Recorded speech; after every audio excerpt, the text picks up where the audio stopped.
Hello, my friends. This is Lynda Lippin, and welcome to the Pilates Goddess podcast.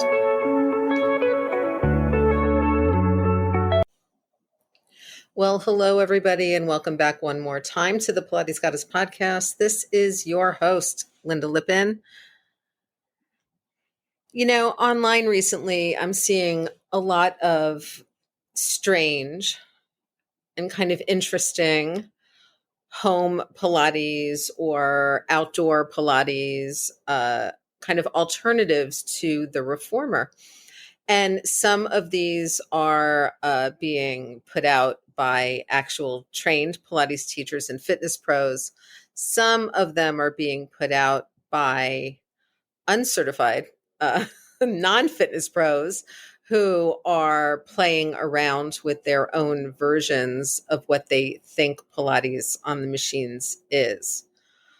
Some of these look fine to me. Some of these look extraordinarily dangerous to me. And today I wanted to kind of outline for you which of these things relates to actual Pilates. And which of these things I think if you try will really hurt you, and which of these things might be useful, but possibly not in the way that they're being presented online. Now, if you have done any work in a classical style Pilates studio or are a classically trained Pilates teacher, you learned wall exercises. There is, in fact, a wall series in the Pilates system, but there's not a lot of exercises in it, okay? And on the wall for Pilates, there is a wall stand, which works on posture. There is a wall sit, which is essentially a wall squat, which works on footwork and stability. And then there's arm circles and there's some roll down work. Some of these are similar to positions that you'll also see on the mat. So that is really the extent of the classical wall work. Now, you know, those of us who are decent creative instructors who modify exercises have also taught our clients to do other things against the wall. We will do things where we might do modified planks with the hands right in front of the shoulders, walking the feet back, modified push-ups in that position, modified side planks, modified hip dip side planks, again, facing sideways to the wall with the hands on the wall. Sometimes we might do an exercise or two with feet on the wall if we're working on bridging and things like that. But essentially what I'm seeing online, which is the problem, is that people are saying that the wall work mimics the reformer work. Now, you guys, here's the thing. The Pilates reformer is the Pilates reformer. And to do the work on the Pilates reformer is relatively safe. You know, assuming that you're being taught in a way that's appropriate for your level and for your conditioning, it's safe. It's partially safe because the Pilates studio reformers costs, you know, close to $3,000, if not more. And they are engineered to last and do well with people using them, you know, sometimes for 10 or 12 hours in a day. In a busy studio, that is how often a reformer might get used. The reformer is also relatively stable. It's closer to the ground. It has springs that attach to it for resistance and assistance, straps that are securely attached to it. Things aren't going to fall off. You're not going to fall off. You know, it's fine. But in addition to the wall work that I'm seeing, which I'm going to talk more about in a second, I'm also seeing some things that are distinctly uncool and unsafe. One of those is using a skateboard to put your hands or feet on and then move your body in a way that might mimic something like, if you know Pilates, like the long stretch or the up stretch or the knee stretches on the reformer. Now, my friends, you can do that kind of work on a ball, on a large exercise ball, with your knees on the ball or your ankles on the ball, and do the pikes and do the planks and do the knee pull-ins. But to do this, and I'm seeing videos of people doing this in parks on concrete with their feet on a skateboard. And all I'm thinking about is what's going to happen if that skateboard falls out from under you? Because when you're on the reformer, that's not going to happen. If you suddenly have to drop your knees when you're in that position on a Pilates reformer, your knees are on a cushioned carriage. Okay, they're on a cushioned mat.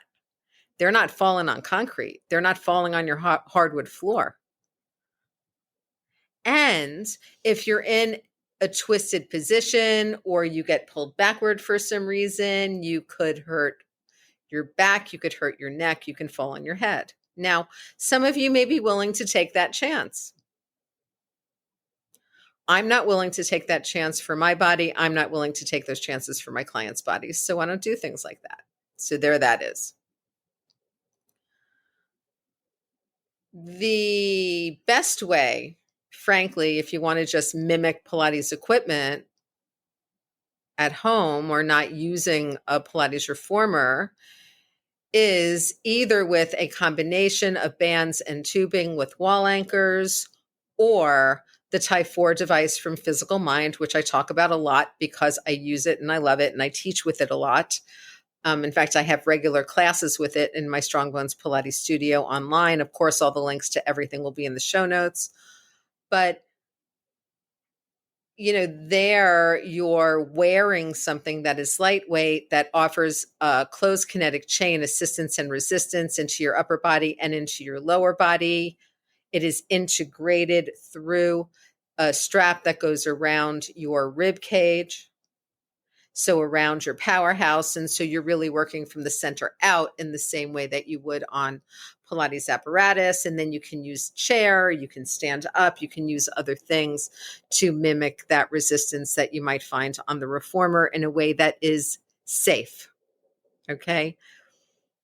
Pilates isn't just a workout. Pilates is a safe workout. And we also talk about Pilates, and I thank my old boss, Alicia at Real Pilates, for this. Pilates is cross-training for life. Pilates is cross-training for other things that you want to do. So that when you're doing Pilates, you don't want to be doing things where you can potentially fall on your head and really hurt yourself or fall on your knees and really hurt yourself. And if you don't think that falling on your knees is going to hurt you, I'm here to tell you that I fall pretty well. And I fell twice on my left knee while I was walking, fell right into a lunge, and ended up tearing my meniscus in my left knee, and I'm having surgery at the end of April. So, things can hurt you. And I don't like to see people getting hurt. So when you start to see all these kind of crazy variations on things, and frankly, if you're a teacher or a Pilates client who has equipment or works out in a studio, and you start to see things online where people are putting unstable objects on a moving reformer carriage, like a ball, ignore those, because again, unless somebody's really watching you, really holding on to you, you're adding instability on top of instability. And once again, you can really hurt yourself. The point is not to be tweaking your back out and falling.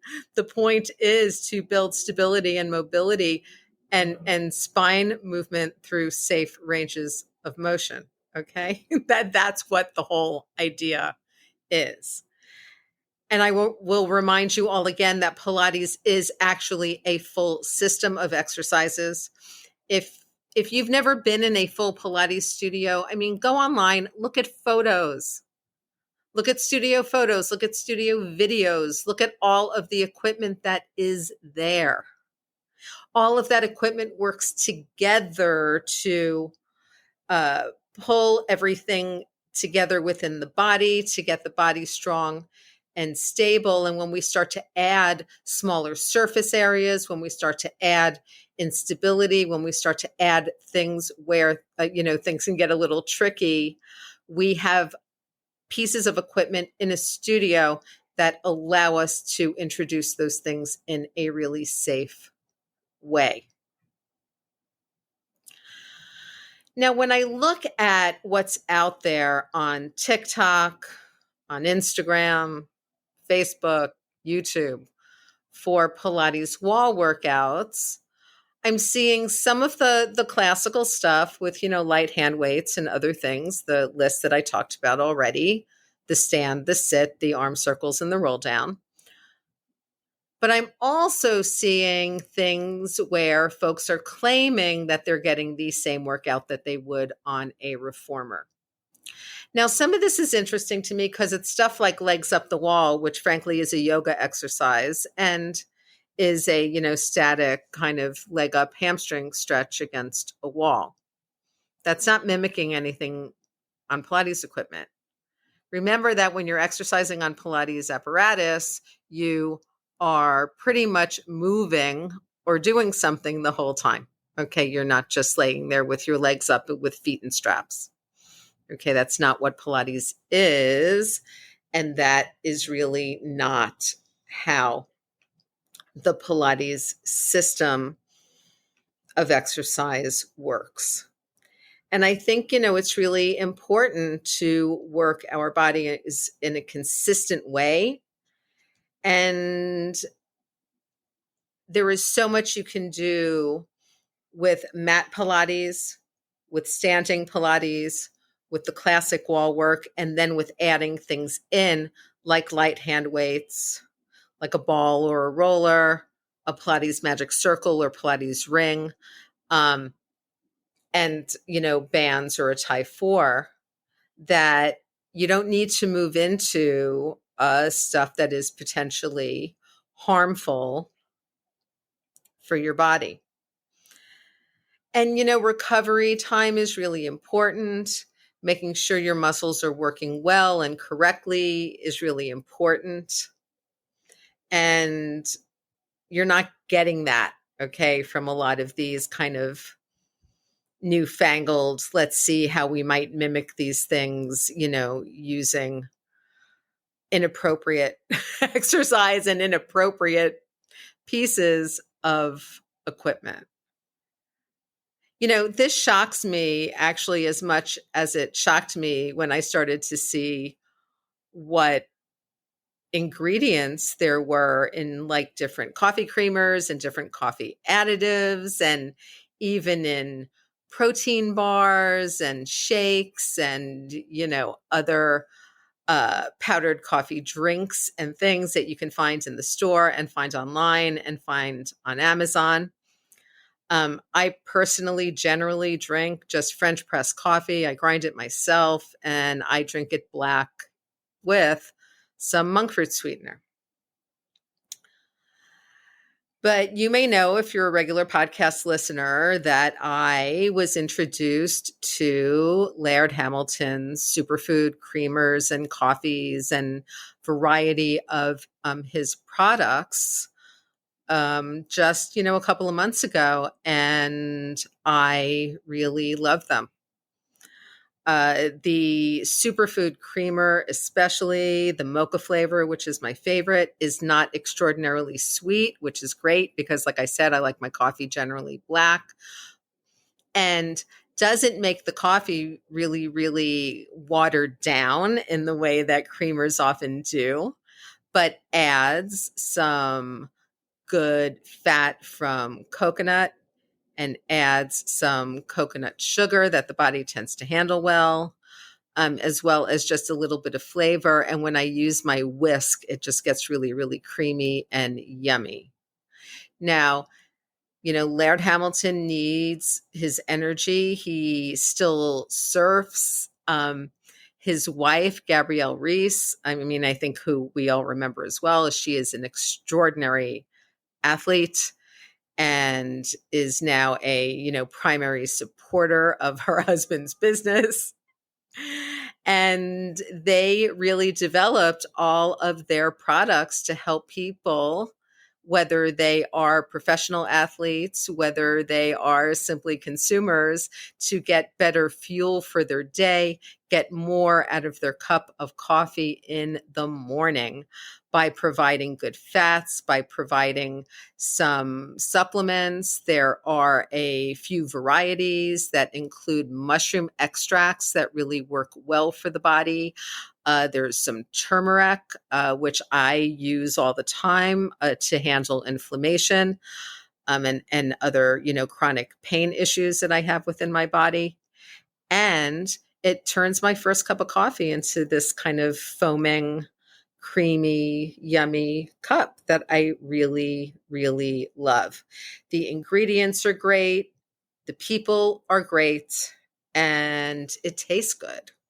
So if you're ready to feel more energized, focused, and supported, go over to lairdsuperfood.com/goddess and add nourishing plant-based foods to fuel you from sunrise to sunset. Use our promo code goddess at checkout and save 15% off your purchase today.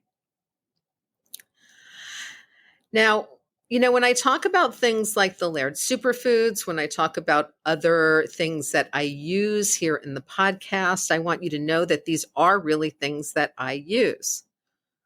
I have a Thai 4. If you go on my Instagram feeds, if you go on any of my social media, you will see photos of me using the Thai 4.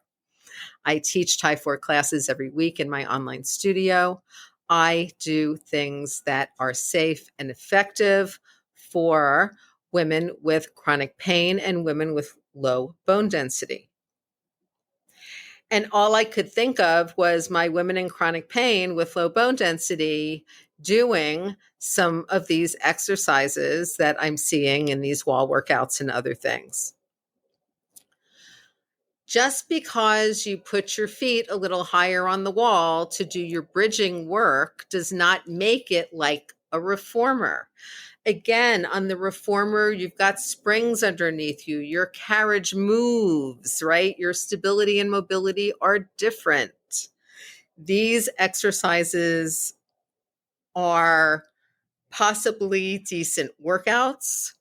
They are possibly good modifications and variations to try, but they are not, I repeat, not giving you the same work that you would get on Pilates equipment with a good instructor in a Pilates studio. And that is really what everybody needs to kind of understand, okay, about these workouts that we see online. So what should you do instead? Well, I recommend number one, just trying regular old Pilates mat. And why do I say that? Because Joseph Pilates developed his entire mat series to be a sequence of exercises that work the entire body. Now, if you have, disc herniations, if you've got neck stuff, if you have osteoporosis, hernias, diastasis recti, you will need to modify some of those exercises. And you may need a teacher like me or like one of your local Pilates teachers to show you those modifications and make sure you're doing things in a way that won't hurt you.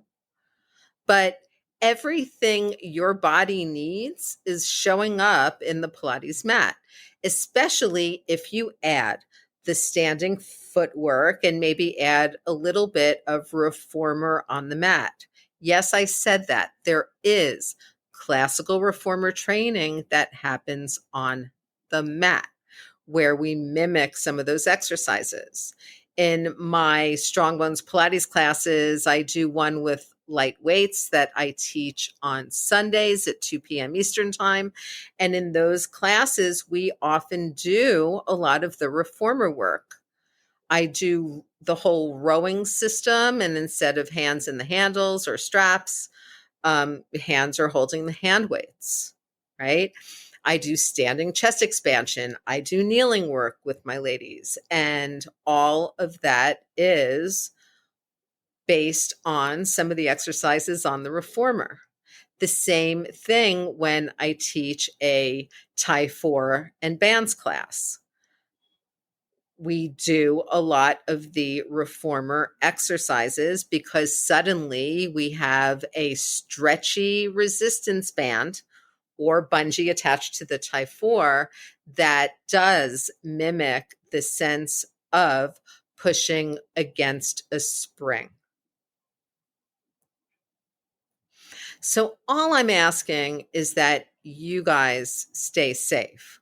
All I'm asking is that if you look at a Pilates workout online, like a Pilates wall workout, quote unquote, that you look at that workout, you judge for yourself if that really looks safe. If you've never been on Pilates equipment, do not assume that the experience that you're getting there is the same as you would get on Pilates equipment, because it's not. And I'm not saying that it's not necessarily a good workout, but I don't think people need to be necessarily calling it Pilates. So that's it from me for today. This Thursday, I'm super excited that I am going to be bringing you a replay of a fabulous interview that I did with one of my colleagues, Tila Anderson, who is one of the most popular instructors on Allo Moves right now.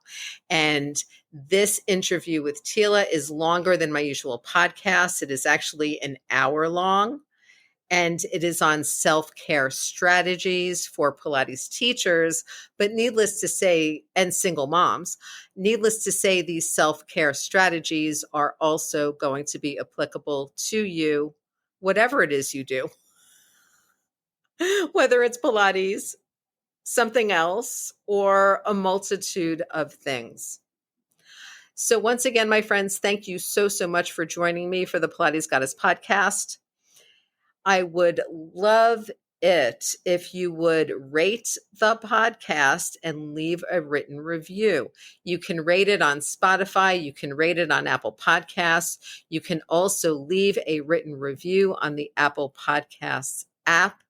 And if you would like to help support me and the podcast, because, this is not something that I do to make a lot of money, but it is something I do to help give back and contribute to the community at large. Please go over and support the podcast at coffee.com/Lynda Lippin Pilates. That's ko-fi.com/Lynda Lippin Pilates. There are links to the support page in the show notes, and I appreciate you. I'll talk to you soon. Thank you so much for listening to the Pilates Goddess podcast. Music brought to you by Nerd Salad. Please leave a review on Apple Podcasts, especially if you liked it. And please like, share, and subscribe wherever you listen to your podcasts. Thanks.